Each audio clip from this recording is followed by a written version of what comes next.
अस्सलाम वालेकुम, welcome to my channel. कैसे हैं आप लोग। आज की वीडियो में हम लेक्चर नंबर 32 करने जा रहे हैं, जिसका टॉपिक है eigen values and eigen vectors.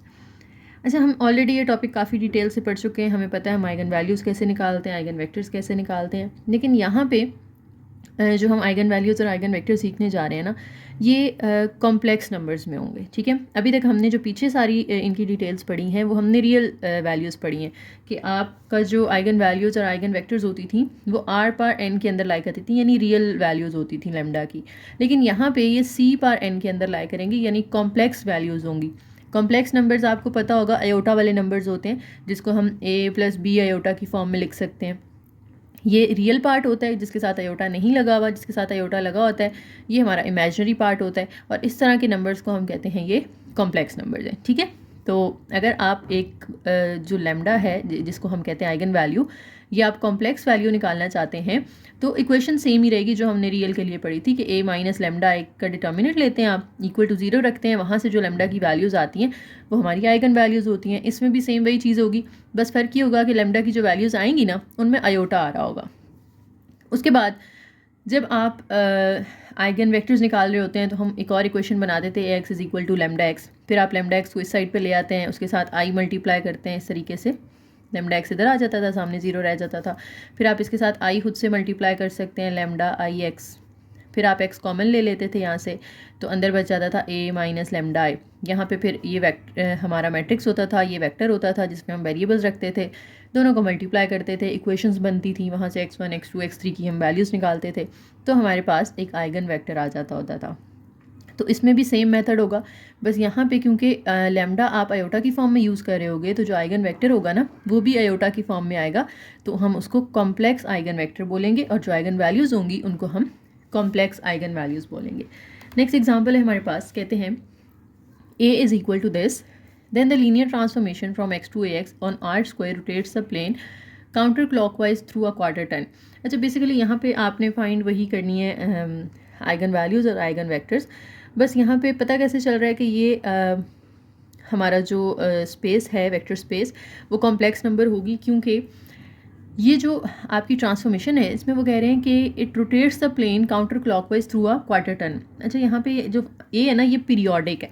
Periodic means periodic functions ऐसे होते हैं जो अपने आप को एक ख़ास इंटरवल के बाद रिपीट करते हैं। तो पीरियोडिक मैट्रिक्स ऐसा मैट्रिक्स होगा जो खुद को रिपीट करता है। फॉर एग्जांपल देखो, अगर मैं ए को ए से मल्टीप्लाई करती हूँ तो मेरे पास ए स्क्वायर आता है, ए स्क्वायर को ए से मल्टीप्लाई करें तो ए क्यूब आता है, ए क्यूब को ए से मल्टीप्लाई करेंगे तो ए पावर 4 आएगी। आप करते जाएँ, एक टाइम ऐसा आएगा कि आपके पास जो ए है वो दोबारा से A4 का आंसर, लेट से एग्जांपल दे रही हूँ कि अगर A4 का आंसर दोबारा से A के ही इक्वल आ जाता है तो देखें A खुद को रिपीट कर रहा है ना, ठीक है, और कितनी मल्टीप्लिकेशंस के बाद रिपीट कर रहा है, 3 मल्टीप्लिकेशंस के बाद, तो इसका जो पीरियड होगा वो 3 हो जाएगा। ठीक है, तो ये पीरियोडिक हमारे पास होते हैं मैट्रिसेस, और ऐसे मैट्रिसेस के जो सॉल्यूशंस होते हैं वो रियल सॉल्यूशंस नहीं होते, वो कॉम्प्लेक्स सॉल्यूशंस होते हैं। और कॉम्प्लेक्स सॉल्यूशंस होंगे तो हम कहेंगे कि लेमडा जो है हमारी आइगन वैल्यू वो कॉम्प्लेक्स है, और फिर आइगन वेक्टर्स जो निकलेंगे वो भी कॉम्प्लेक्स होंगे। तो इसको हम ज़रा सॉल्व भी करके देख लेते हैं कि क्या वाकई कॉम्प्लेक्स आंसर आते हैं। इसका काम कोई नहीं है, पीरियड का यहाँ पर यूज़ नहीं हो रहा, बस आपको मैं बता रही हूँ कि जब इस तरह का आपके पास मैट्रिक्स आए तो वहाँ पर आप कॉम्प्लेक्स नंबर्स में आंसर देते हैं। ठीक है, अच्छा, अब तरीका ऐसे ही होगा, हम ए माइनस लेमडा आई निकालेंगे, फिर उसका डिटर्मिनेंट लेंगे और उसको इक्वल टू 0 रखेंगे। तो ए हम लिख लेते हैं 0 माइनस 1 1 0 माइनस लेमडा इंटू आई 1 0 0 1। अब लेमडा को आप अंदर मल्टीप्लाई कर दें तो ये बन जाएगा लेमडा 0 0 लेमडा। अब इनको माइनस कर दें आप, 0 में से ये माइनस करेंगे माइनस लेमडा, ये -1 आ जाएगा, ये 1 आ जाएगा और ये माइनस लेमडा आ जाएगा। ठीक है, देखिए सेम मेथड है, लेकिन मैं एक दफ़ा फिर से वो चीज़ डिटेल के साथ करवा रही हूँ। एक तो पॉइंट्स रिवाइज हो जाएंगे और दूसरा आपको भी पता चल जाएगा कि इस मेथड में और पिछले मेथड में जो हमने सीखा हुआ है कोई फ़र्क नहीं है। ठीक है, ओके, अब हमने क्या करना था, इसका डिटर्मिनेंट लेना था। डिटर्मिनेंट आपको पता है, हम क्रॉस मल्टीप्लाई करेंगे इसको तो ये लेमडा स्क्वायर बनेगा, दरम्यान में माइनस लगाते हैं, ये -1 आएगा लेकिन इस माइनस के साथ प्लस हो जाएगा। डिटर्मिनेंट लेने के बाद हमने इसको इक्वल टू 0 रख देना होता है। अब -1 जब उधर जाएगा, +1 जब उधर जाएगा तो -1 हो जाएगा। अब आप स्क्वायर ख़त्म करने के लिए स्क्वायर रूट ले लें, ये तो कैंसिल होकर लेमडा बन जाएगा, और अंडर रूट के अंदर जब -1 आता है ना ये अयोटा बन जाता है। या आपने ऑलरेडी अगर कॉम्प्लेक्स नंबर्स पढ़े हैं तो उनमें पढ़ा होगा कि जब भी स्क्वायर रूट के अंदर -1 होता है तो वो आयोटा बन जाता है। इसी तरह जब आयोटा स्क्वायर की वैल्यू आपने पढ़ी हुई होगी वो क्या होती है, -1 होती है, क्योंकि हमने कहा है कि iota is equal to under root -1 है। अगर आप दोनों साइड पे स्क्वायर ले लो तो ये आयोटा स्क्वायर बन जाएगा, यहाँ अंडर रूट कट के -1 रह जाएगा। तो ये दो वैल्यूज़ आपने याद रख लेनी है, ठीक है, ओके। और अंडर रूट था तो प्लस माइनस 2 साइन आएंगे, तो लैम्डा की दो वैल्यूज़ आ गई, एक आयोटा और एक lambda is equal to minus iota. अच्छा, यहाँ एक तो मेथड ये है ना फैक्टराइज करने का, दूसरा आप एक और मेथड भी यूज़ कर सकते हैं कि lambda square plus 1 is equal to 0 में 1 को उधर शिफ्ट करने के बजाय आप इस प्लस को 2 दफ़ा माइनस कर लें, कि प्लस की जगह माइनस इंटू माइनस लिख लें। लैम्डा स्क्वायर माइनस और ये -1, हमने कहा है कि -1 किसकी वैल्यू होती है, आयोटा स्क्वायर की होती है, तो यहाँ पे आप आयोटा स्क्वायर लिख सकते हो। दो स्क्वायर्स के दरमियान जब माइनस होता है तो हम उनको एक दफ़ा प्लस, यानी लैम्डा प्लस आयोटा और लैम्डा माइनस आयोटा कर लेंगे इज इक्वल टू 0। अब लैम्डा प्लस आयोटा को आप अलग से 0 कर लें, लैम्डा माइनस आयोटा को अलग से, यहाँ से लैम्डा की वैल्यू माइनस आयोटा निकल आएगी, यहाँ से प्लस आयोटा, तो देखिए वही दो सेम वैल्यूज़ आ रही हैं जो हमारी यहाँ पे आई थी, ठीक है। तो ये आपने इनके आइगन वैल्यूज़ निकालनी, तो देखें यहाँ पे भी आइगन वैल्यूज़ उन्होंने हमें निकाल के दिखा दी हैं, lambda is equal to 1 and lambda is equal to -1। अब दूसरी चीज़ यहाँ पे आ जाती है कि आपने आइगन वेक्टर्स निकालने। आइगन वेक्टर्स का भी सेम मेथड होगा जो हमने पीछे सीखा हुआ है। हम क्या करते हैं, a minus lambda I into x is equal to 0। इसमें अब हम वैल्यूज़ पुट करते हैं। a माइनस लैम्डा आई हमने इधर निकाला था, ये minus lambda -1 1 minus lambda, minus lambda -1 1 minus lambda, साथ में x के अंदर क्या होता है, हमारे वेरिएबल्स आ जाते हैं ना। लेट से हम x1 और x2 दो वेरिएबल्स ले लेते हैं। दो क्यों लेंगे, क्योंकि आर स्क्वायर के अंदर है, 2/2 का मैट्रिक्स है, तो दो ही वेरिएबल्स आएंगे। अब इनको मल्टीप्लाई कर दें, या पहले लैम्डा पुट कर लें, हम हेडिंग दे लेते हैं for lambda is equal to iota. दो वैल्यूज़ आई हैं ना, आयोटा और माइनस आयोटा, तो पहले आयोटा के लिए निकाल लेते हैं। जब आयोटा यहाँ पुट करेंगे तो माइनस आयोटा -1 1 माइनस और इसकी जगह पे iota, x1 x2 is equal to 0। अब इसको फर्स्ट रो को फर्स्ट कॉलम से मल्टीप्लाई करें तो ये माइनस आयोटा x1 और ये हो जाएगा minus x2 is equal to 0। और इसको जब आप इससे मल्टीप्लाई करेंगे तो ये आ जाएगा x1 minus iota x2 is equal to 0। अब यहाँ से आप x1 की वैल्यू निकाल सकते हो ना, तो x1 किसके इक्वल आ जाएगा, आयोटा x2 के। और x1 की वैल्यू क्योंकि इन टर्म्स ऑफ x2 आ रही है तो हम कहेंगे कि x2 जो है वो क्या है, यहाँ पे फ्री वेरिएबल है, क्योंकि यहाँ भी लीडिंग एंट्री x1 है, यहाँ पे भी लीडिंग एंट्री x1 है। या आप ये देख सकते हैं, हमने पीछे भी पढ़ा हुआ है ये कि जब x की value in terms of x2 आ रही है तो x2 फ्री होगा और x1 जो है उसकी हम ये वैल्यू पुट कर देंगे। तो अब हमारा जब निकलेगा ना वेक्टर x1 x2 वो किसकी इक्वल होगा, x1 के सामने उसकी वैल्यू पुट कर दें आयोटा x2। x2 जो है फ्री है तो उसको तो हम वैसे ही x2 रहने देंगे। अब x2 आप कॉमन निकाल लें, ऊपर आयोटा रह जाएगा, नीचे 1 रह जाएगा। अब ये हमारा आइगन वेक्टर आ चुका है, ठीक है। ये भी आप यूज़ कर लेंगे तो कोई मसला नहीं है, लेकिन बुक में ना उन्होंने थोड़ा सा इसको वो किया हुआ है आगे कि आयोटा और 1 इनके साथ आयोटा मल्टीप्लाई कर दिया उन्होंने दोनों रोज़ के साथ, फर्स्ट के साथ भी और सेकंड के साथ भी। तो यहाँ आयोटा जब मल्टीप्लाई होगा आयोटा स्क्वायर हो जाएगा, यहाँ आयोटा मल्टीप्लाई होगा तो आयोटा हो जाएगा। अब देखिए, अगर आपने अंदर आयोटा इस फर्स्ट रो से मल्टीप्लाई किया है तो बाहर आप डिवाइड भी करेंगे ना इधर, और इधर भी सेकंड रो से मल्टीप्लाई किया है तो इसके हिस्से का भी बाय डिवाइड करेंगे आप, ठीक है। तो बाहर भी बन जाएगा 1 ओवर आयोटा स्क्वायर और अंदर भी आ रहा है आयोटा स्क्वायर और आयोटा। अब आयोटा स्क्वायर की वैल्यू पुट कर दें, इसकी जगह -1 पुट कर दें, इसकी जगह भी -1 और इधर आयोटा पुट कर दें। तो अब ये माइनस जब अंदर जाएगा तो इनके साइंस को चेंज कर देगा ना, ये प्लस हो जाएगा और ये माइनस। तो बुक में उन्होंने ये वाला दिया हुआ है 1 माइनस आयोटा, देखें ये एक आइगन वेक्टर उन्होंने दिया हुआ है, ठीक है। इसी तरीके से आप दूसरा निकाल सकते हैं, जैसे मैंने लैम्डा इज इक्वल टू यहाँ पे आयोटा पुट किया है, आप lambda is equal to minus iota put करेंगे तो वो इधर पुट करने से माइनस आयोटा माइनस के साथ प्लस हो जाएगा और ये भी प्लस हो जाएगा। फिर दोनों को मल्टीप्लाई करके इसी तरह से आपने इक्वेशंस बनानी है। एक जो है हमारा फ्री वेरिएबल होगा, दूसरा हमारा x2 की टर्म्स में आ जाएगा। वैल्यूज़ पुट करके आपने उसमें से x2 कॉमन निकाल लेना है तो आपके पास दूसरा आइगन वेक्टर आ जाएगा। और उसको भी अगर चेंज करने की ज़रूरत हुई तो इसी तरह आपने आयोटा मल्टीप्लाई भी कर देना है, डिवाइड भी कर देना है बाय, और सिंप्लीफाई करके ये चीज़ बना लेनी है, ठीक है। तो देखें हमारे दो आइगन वेक्टर्स आ गए हैं, दो हमारी आइगन वैल्यूज़ आ गई हैं, ये भी कॉम्प्लेक्स हैं, इनके आइगन वेक्टर्स भी कॉम्प्लेक्स वेक्टर्स हैं।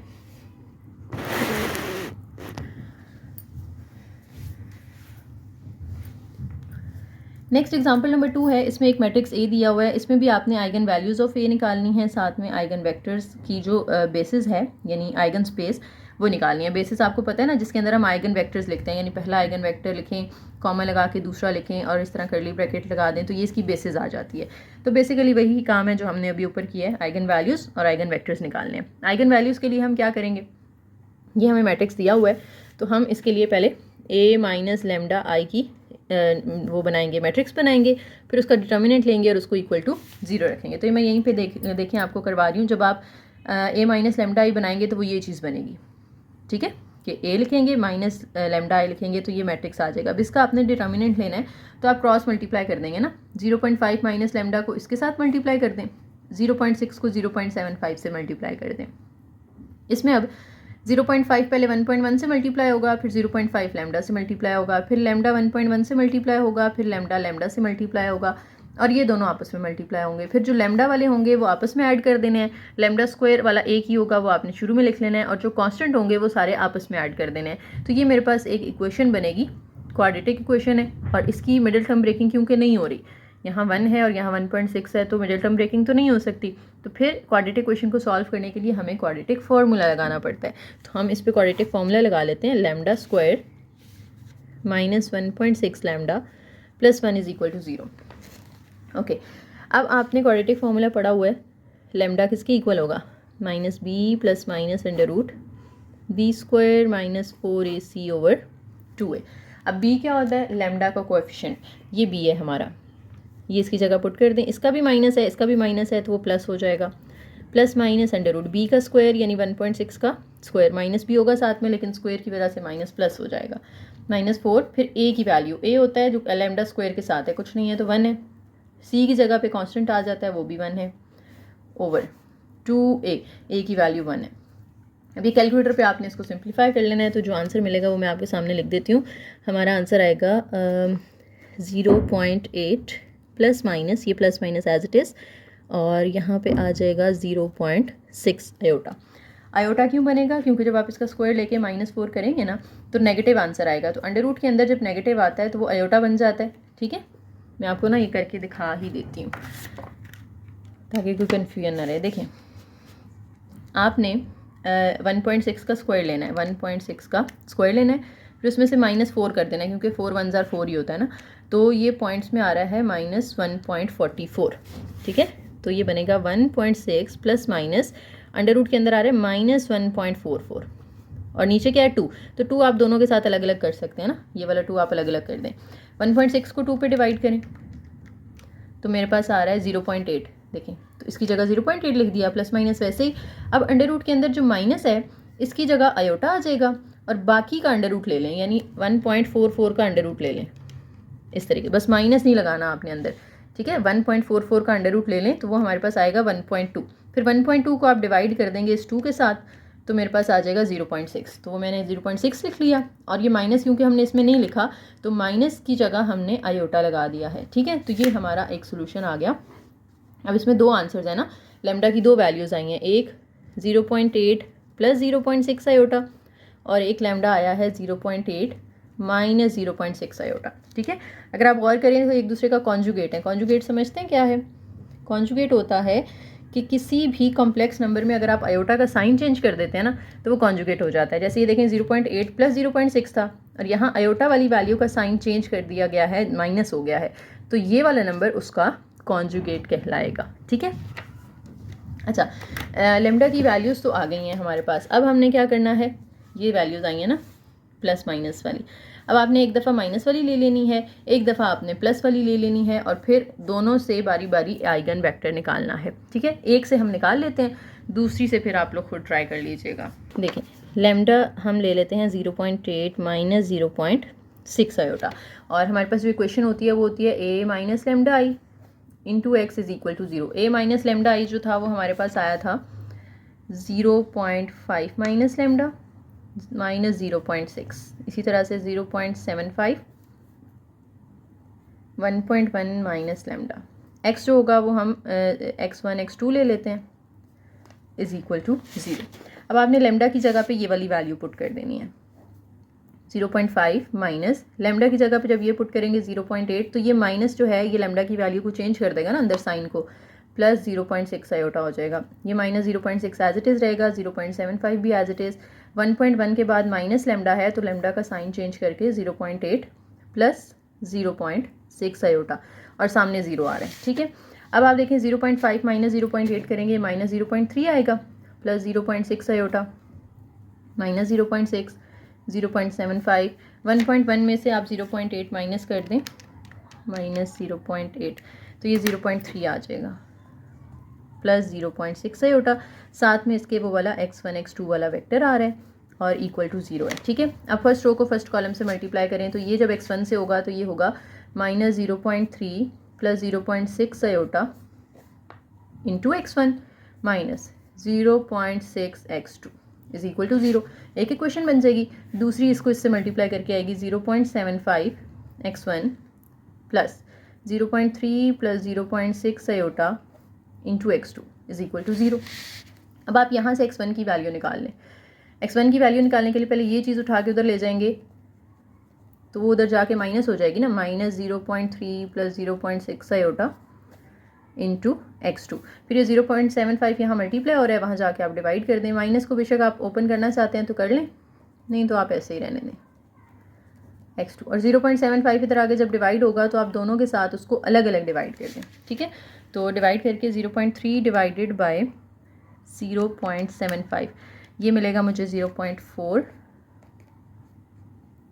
प्लस 0.6 के साथ जब आप ये डिवाइड करेंगे 0.75 तो ये मिलेगा 0.8, साथ में x2।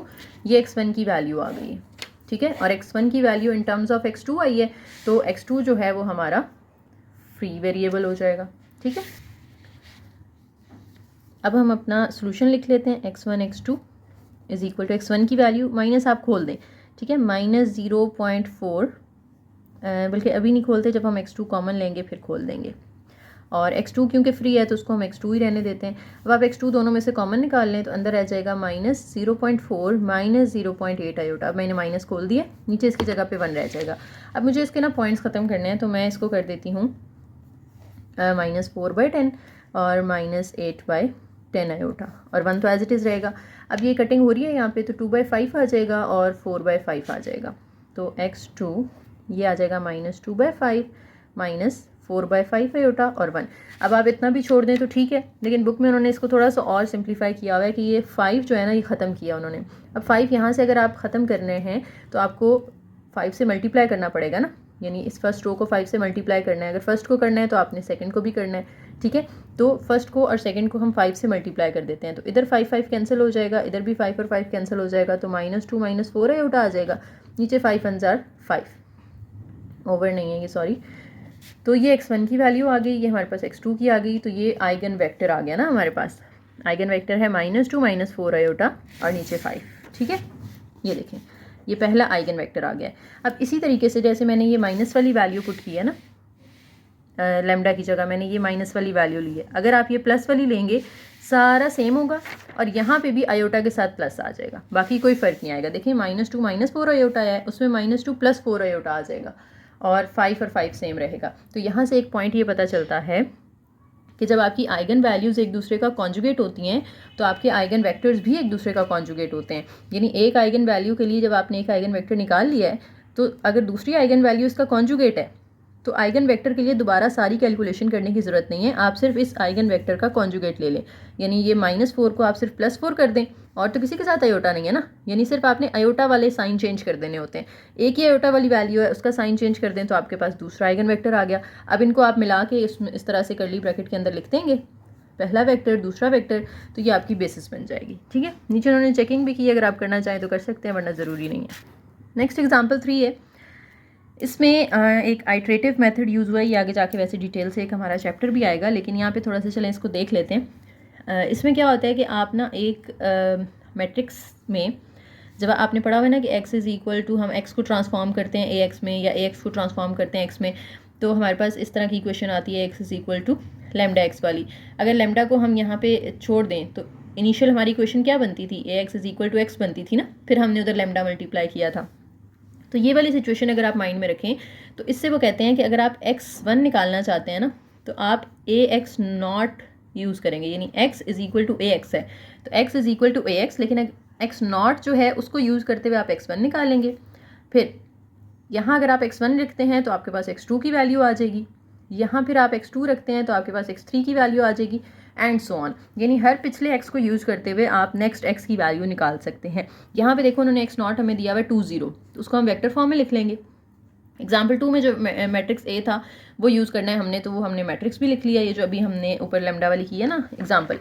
इसमें देखें ए हमें दिया हुआ था 0.5, 0.6, 0.75 और 1.1, वो वाला ए लिया हमने, साथ में ये x0 की वैल्यू लिखी है, दोनों को मल्टीप्लाई किया है तो ये चीज़ आ गई। अब ये किसका आंसर होगा, x0 को यूज़ करके हमने x1 निकाल लिया। अब ये x1 को आपने दोबारा से a के साथ मल्टीप्लाई करना है, तो जो आंसर आएगा वो x2 आ जाएगा। तो देखिए उन्होंने a पुट किया है, साथ में x1 की वैल्यू पुट की है, दोनों को मल्टीप्लाई किया है, तो अब जो आंसर आया ये x2 का हो गया। ठीक है, इस तरीके से आपने चलते जाना है।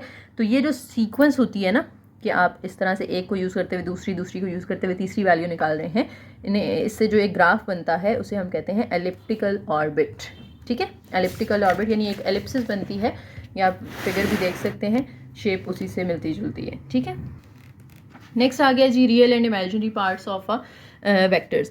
तो मैंने आपको वैसे पीछे बता दिया है कि अगर a + b आयोटा है तो a उसका रियल पार्ट होता है जो आयोटा के बगैर है, और जो आयोटा के साथ है b ये इसका इमेजिनरी पार्ट होगा। तो अगर आपसे पूछा जाए कि रियल पार्ट, ये अगर इसका नाम x है तो रियल पार्ट ऑफ x क्या होगा, आप लिखेंगे RE ऑफ x, यानी real part of x। Imaginary के लिए आप IM ऑफ x लिखते हैं। ठीक है, अब x का रियल पार्ट जो है वो a के इक्वल होगा और x का इमेजिनरी पार्ट b के इक्वल होगा। इसमें आयोटा साथ में नहीं आता, आपने ना आयोटा का जो कोएफिशिएंट है सिर्फ वो इमेजिनरी पार्ट में लिखना होता है, आयोटा इसके साथ नहीं लगाना होता। ठीक है, अब ये देखिए उन्होंने नीचे एक वेक्टर x दिया हुआ है हमें, और कहते हैं कि इसके रियल और इमेजिनरी पार्ट्स अलग अलग करें। तो इसमें एक रियल है एक इमेजिनरी है, इसमें सिर्फ इमेजिनरी है रियल नहीं है, तो हम कह सकते हैं यहाँ पे रियल 0 है, यहाँ पे भी एक रियल है एक इमेजिनरी है। अब आप रियल्स का अलग सेट बना लें, यानी 3 0 2, इनको अलग से एक मैट्रिक्स में एक वेक्टर बना लें, माइनस आयोटा आयोटा 5 आयोटा, इनको अलग बना लें। ठीक है, 3 0 2 ये मैंने अलग कर लिए, plus minus iota iota 5 iota ये मैंने इकट्ठे कर लिया। अब इन सब में से आयोटा कॉमन आ रहा है, तो आप आयोटा कॉमन निकाल लें, अंदर आ जाएगा -1 1 5। ये दूसरा हमारा आ गया वेक्टर, और ये पहला जो आयोटा के बगैर वाला है ये हमारा हो जाएगा रियल पार्ट ऑफ x, और ये जो होगा ये हो जाएगा इमेजिनरी पार्ट ऑफ x। तो इस तरह से आप किसी वेक्टर के रियल और इमेजिनरी पार्ट अलग अलग कर सकते हैं। इस तरह अगर वो कहते हैं कि आपको x बार फाइंड करना है, बार किसे कहते हैं, हम कॉन्जुगेट को कहते हैं। ठीक है, अगर आप x के ऊपर एक इस तरह से लाइन लगा देना, इसे हम पढ़ते हैं बार या x कॉन्जुगेट। और कॉन्जुगेट में ऑलरेडी बता चुकी हूँ आपको कि आपने सिर्फ आयोटा का साइन चेंज कर देना होता है तो कॉन्जुगेट आ जाता है। तो आपने इसमें जो आयोटा था इसके साथ प्लस था ना, यहाँ हमारे आयोटा के साथ प्लस आ रहा है, अगर आप इसको माइनस आयोटा कर देते हैं तो ये कॉन्जुगेट आ जाएगा। ठीक है, या आप इसका डायरेक्ट इसका ही कॉन्जुगेट लेना चाहते हैं तो क्या करेंगे, ये जो 3 माइनस आयोटा है इसको आप 3 प्लस आयोटा बना दें, ये जो प्लस आयोटा था इसको आप माइनस आयोटा बना दें, 2 + 5 आयोटा को 2 - 5 आयोटा कर दें। यानी जो जो आयोटा है जहाँ जहाँ पे उसका आपने बस साइन चेंज कर देना है तो आपके पास कॉन्जुगेट आ जाता है।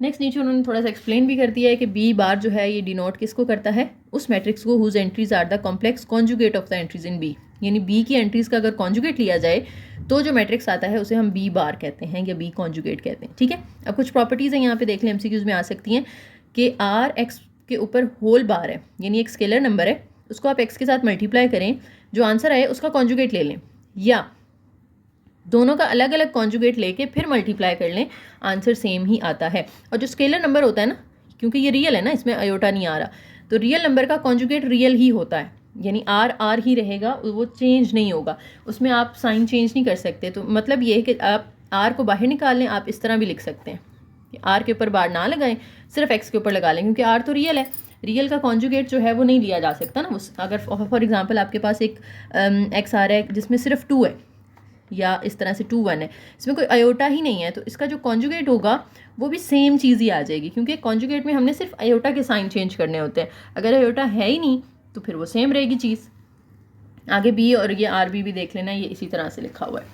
आगे फिर से उसी प्रॉपर्टी को लेकर चल रहे हैं कि हमारे पास अगर ए एक्स होल बार है तो आप ए बार अलग एक्स बार अलग कर सकते हैं। अब ए क्योंकि स्केलर है या एक स्केलर मैट्रिक्स है जिसमें जो रियल एंट्रीज हैं उसके अंदर, ठीक है, उन्होंने बता दिया ना कि ए इज़ अ मैट्रिक्स जिसकी एंट्रीज रियल हैं, तो उसके ऊपर अगर आप बार नहीं भी लगाते तो कोई मसला नहीं है। ठीक है, सिर्फ एक्स का बार आ जाएगा।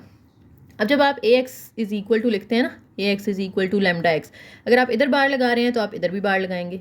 ठीक है, और फिर आप बार अलग अलग कर लें इन दोनों का भी, और इधर से इन दोनों का भी। अब ए क्योंकि सारा रियल है तो इसको हम ए ही रहने देंगे, सिर्फ एक्स का बार आ जाएगा। अब लेमडा जो होगा वो भी अगर रियल है तो लेमडा के ऊपर बार नहीं आएगा, सिर्फ एक्स के ऊपर आ जाएगा। लेकिन अगर लेमडा के अंदर आई वाली वैल्यूज़ हैं तो उसके ऊपर आपने इस तरह से बार लगा देना है। यहाँ पे वो फिर बता रहे हैं कि lambda bar is also an eigen value of A with x bar a corresponding eigen vector. ये भी पीछे मैंने आपको बात बताई थी कि अगर एक लेमडा जो है आपके पास कॉम्प्लेक्स नंबर आया है और दूसरा लेमडा इसका कॉन्जुगेट है, यानी अगर ए माइनस बी है तो जो इसका आइगन वेक्टर होगा ना एक्स, उसका कॉन्जुगेट लेके इसका आइगन वेक्टर आ जाएगा। ठीक है, ये भी हमने पीछे एग्जांपल नंबर 2 में चीज़ सॉल्व भी की है। देखिए एग्जांपल 5 में उन्होंने वही चीज़ दोबारा एक्सप्लेन कर दी है कि हमारी ये वैल्यूज़ जो थी एक दूसरे का कॉन्जुगेट थी। लेमडा की वैल्यूज़ एक माइनस आयोटा में थी, एक प्लस आयोटा में थी। तो जब हमने सिर्फ V1 फाइंड किया था और V2 हमने इसी का कॉन्जुगेट करके बता दिया था। ठीक है,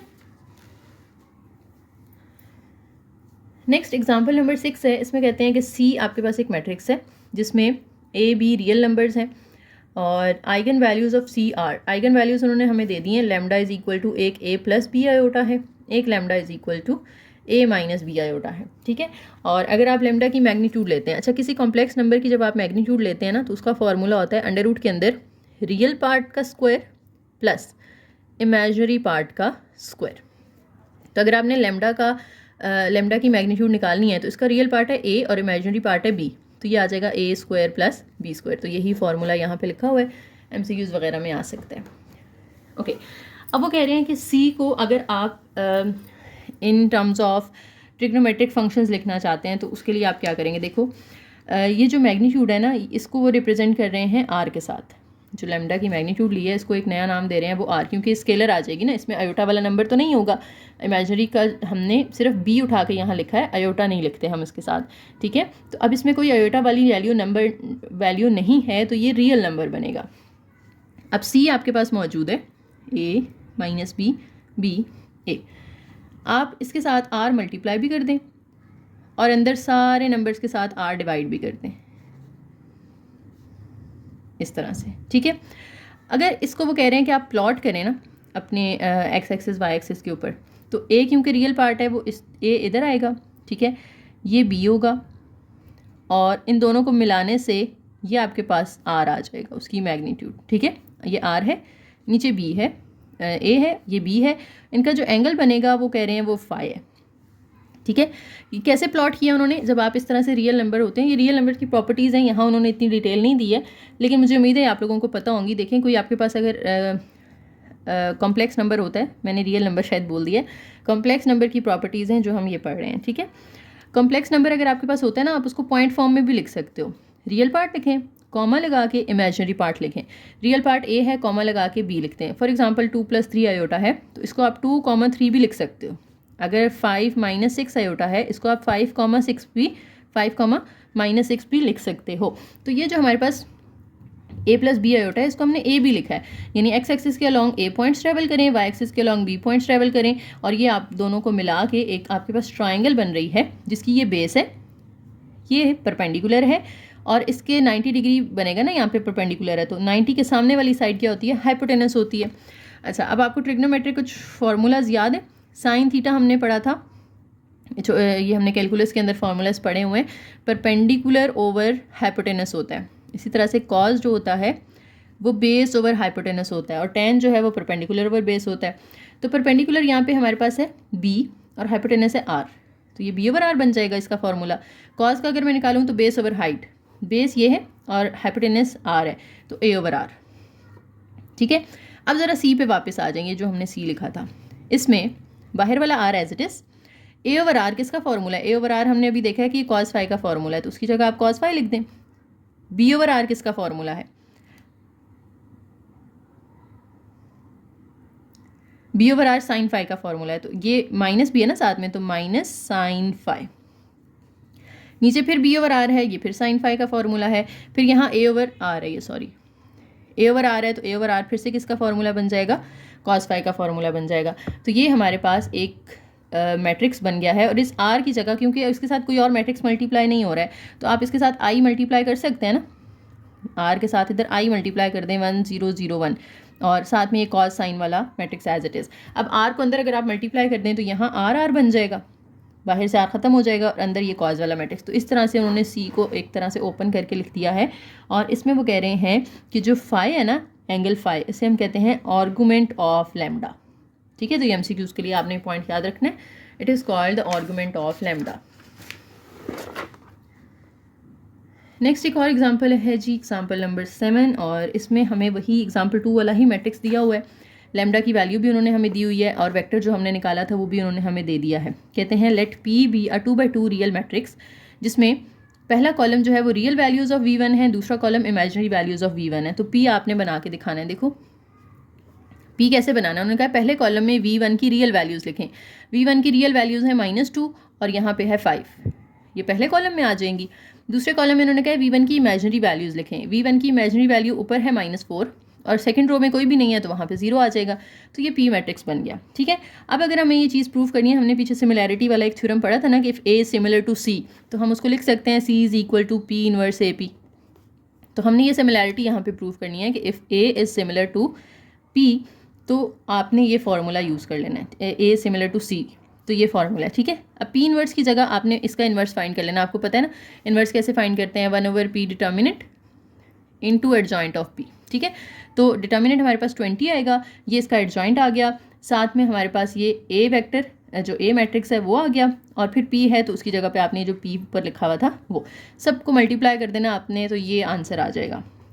अब इसमें अगर आप जो पहला वाला कॉलम है ना, इसको देखें, पहले को ले लें या दूसरे को ले लें, किसी भी एक कॉलम को आप इसकी मैग्नीट्यूड फाइंड करें। मैग्नीट्यूड हमने क्या कहा था, हमने कैसे फाइंड कर सकते हैं, मैग्नीट्यूड के लिए हम इसका 0.8 का स्क्वायर लेंगे प्लस 0.6 का स्क्वायर लेंगे। आप देखेंगे इसका आंसर आएगा 1। अगर इसका आंसर 1 आता है तो हम कहते हैं कि ये जो मैट्रिक्स C हमने निकाला है ना इस फॉर्मूले से, ये C आया ना हमारे पास, ये C की वैल्यू है, तो ये matrix C is a pure rotation. ठीक है, आपको पता है ना कॉम्प्लेक्स नंबर्स में वो रोटेट कर रही होती हैं वैल्यूज़, तो ये कॉम्प्लेक्स नंबर्स में C is a pure rotation अगर दोनों का स्क्वायर प्लस करके 1 आंसर आ जाता है। ठीक है, अब नीचे उन्होंने एक आपको फाइनल आंसर दे दिया है कि P as it is, C की वैल्यू साथ में P इनवर्स। ठीक है, अब नेक्स्ट हमारा जो थ्योरम है वो भी हमें यही चीज़ बता रहा है। देखें, let A be a 2x2 matrix with complex eigen values lambda is equal to this and associated eigen vector V। यानी एक आपको eigen value दी हुई है, एक eigen vector दिया हुआ है और आपने मैट्रिक्स निकालना है, तो उसका तरीका क्या होता है, ये फार्मूला होता है P इनवर्स। और इसमें जो C है वो किसकी इक्वल होगा, C इक्वल होता है A माइनस B BA। अगर आप पीछे देखें इसको गौर से, हमने जो अभी C निकाला है वो भी यही है ना। अगर हम इसको A कहते हैं और 0.6 को B कहते हैं, तो ये A और माइनस B दिया हुआ है, फिर यही वाला B नीचे दिया हुआ है, यही वाला A इधर दिया हुआ है। तो ये पैटर्न आप लोगों ने याद रख लेना, MCQs में आ सकता है। और जो P होता है वो किसके इक्वल होता है, इसमें पहला column real values of vector और दूसरा column imaginary values of vector. ठीक है, हमने अभी जो पीछे पढ़ा ना वो तो C फाइंड करने का फॉर्मूला था P इनवर्स AP, और आपको पता है अगर आप A फाइंड करना चाहते हो तो P इनवर्स इधर आके P बन जाएगा, C दरमियान में आ जाएगा, P इधर आके P इनवर्स बन जाएगा। तो A का फॉर्मूला फिर बनता है P इनवर्स, P इनवर्स। ठीक है, तो यहाँ पे हमारा लेक्चर ख़त्म हो गया। वीडियो पसंद आई तो लाइक करें, शेयर करें, चैनल को सब्सक्राइब करें, और अगर कोई पॉइंट ऐसा है जो कंफ्यूज कर रहा है, पॉइंट समझ में नहीं आ रहा है, तो आप लोग कमेंट सेक्शन में पूछ सकते हैं। थैंक यू, अल्लाह हाफिज़।